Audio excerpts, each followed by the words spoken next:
Yeah, no problem, bro.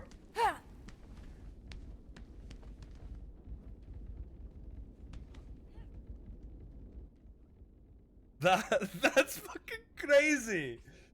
What a duo! Let's take him. Let's take him.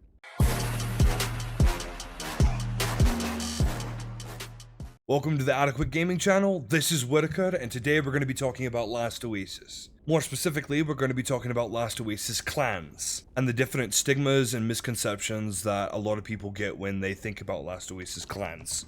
So here first, we have, I do believe the name of this clan is called Soul Farmers. We just happened across them while we were on a hard map, and we wanted to get a closer look at them. Granted, could have ended absolutely awful for us, but it turned out alright. We kind of stripped down, made ourselves less threatening, and we wanted to get a really good shot of this clan because holy crap, they have so many ships. We've never really heard of them, but wow, this is a lot bigger clan than what we're used to seeing. But at least in one place. Now, Malik and I were talking about the different ships that they had in the, well, let's just call it an armada, because that's what it looks like.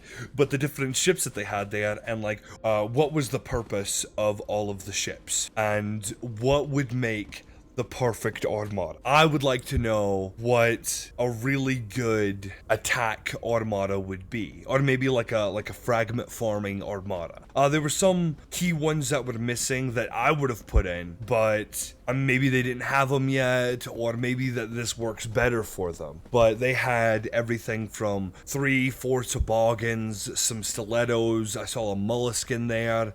There was a tusker, a buffalo. Like there was a lot of ships, and we were super impressed with it. I do believe at one time we counted something like 14 ships, and I don't know what you would do with something like that. Like other than attacking a tile, why would you need that many ships just randomly about? It's not like this tile had like an ancient fabricator on it, like the permanent point of interest ancient fabricator. They were just sitting around with their bases out creating torque. If you want to put a base out and collect some torque and just, you know, do a bit of base stuff without, you know, needing to find a little hidey hole, having an army behind you seems like a very good idea. Somebody's gonna see that and it's either A, going to be, maybe we should leave, or wow, let me go get somebody and go PvP with this. And either way, they seem to be on top of things. They had what I assume are scouts out there because they found us rather easily, which really took us by surprise. And the biggest thing that I wanted to point out is the clan's not an asshole. At least they weren't to us. We've come across other clans while PvPing that just absolutely wiped us, and I'm not that big of a fan of egregious outnumbering. 2 for everyone is probably fine. Like, if we've got 2 people and you have 4 people, that is manageable. It gives the potential for at least a little bit of playback. But when there's 5 people against 1, it doesn't seem right. And this is Robo. This is a good friend that we recently acquired. We were talking in chat, and he wanted to meet up with us, so we thought it would be a fantastic idea. He's really interested in clans, and he wants to kind of build a really decent clan. He's actually had quite a bit of trouble, similar to what we had. But he's in a group of around 4 or 5 people, and they've made this tile their home. We ended up talking for a wee bit, and decided that we wanted to at least meet the other guys, see what's going on with them, because originally at this point we wanted to join up with a clan called Diablo de Fuego. We're both prospecting for this clan, which we have gotten somewhat invites, but unfortunately Last Oasis put through a patch that said that you could not change clans but every 3 days, which is kind of unfortunate. If you're familiar with how that works, go ahead and leave a comment down in the comment section. I'd be happy to hear from you. Continuing our journey to meeting the clans of Last Oasis, we ended up meeting Robo's friends in a buffalo, and we sat there for about an hour or so just discussing what we wanted to do, what our goals were, what the clan interests were, whether or not we wanted to continue with DDF or if we wanted to merge and create our own clan. Eventually, after this, they ended up inviting us to their base, and by base I mean more of an area of the map that they've kind of blocked off with walkers in order to feel safe enough to put up their bases and farm a little bit. As soon as we got there, big surprise, there was another clan already in that spot. We ended up tumbling the stiletto.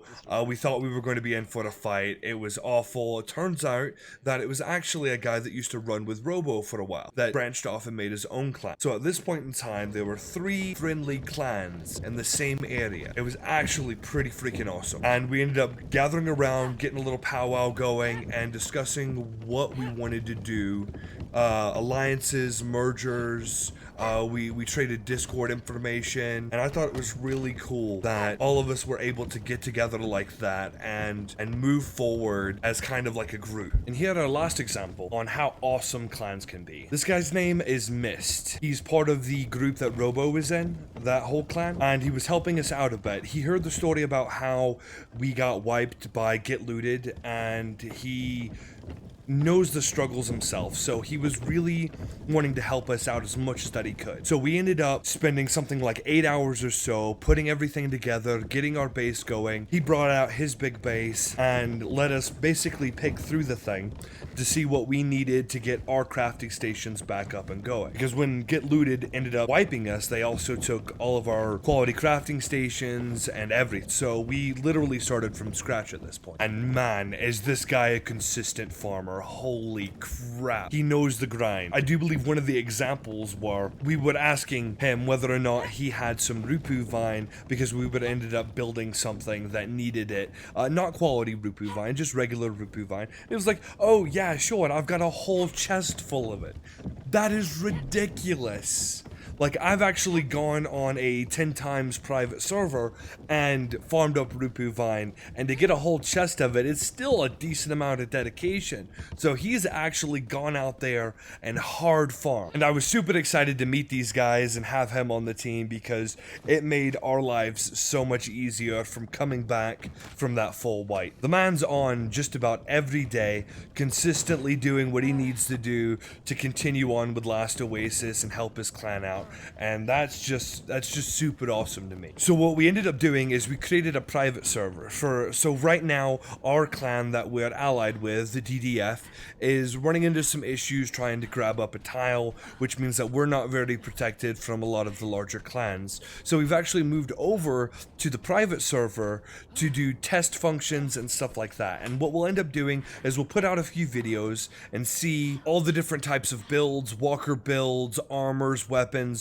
the whole 9 yards. So continue watching the channel if you want more guides, tips, tricks, and just more about the game in general. Go ahead and subscribe, hit that bell icon. This is Whitaker with Ataquit Gaming, bringing you another Last Oasis video. Till next time. So shout out to Mist, Robo, Kinsey, and the Soul Farmer clan for making this video possible.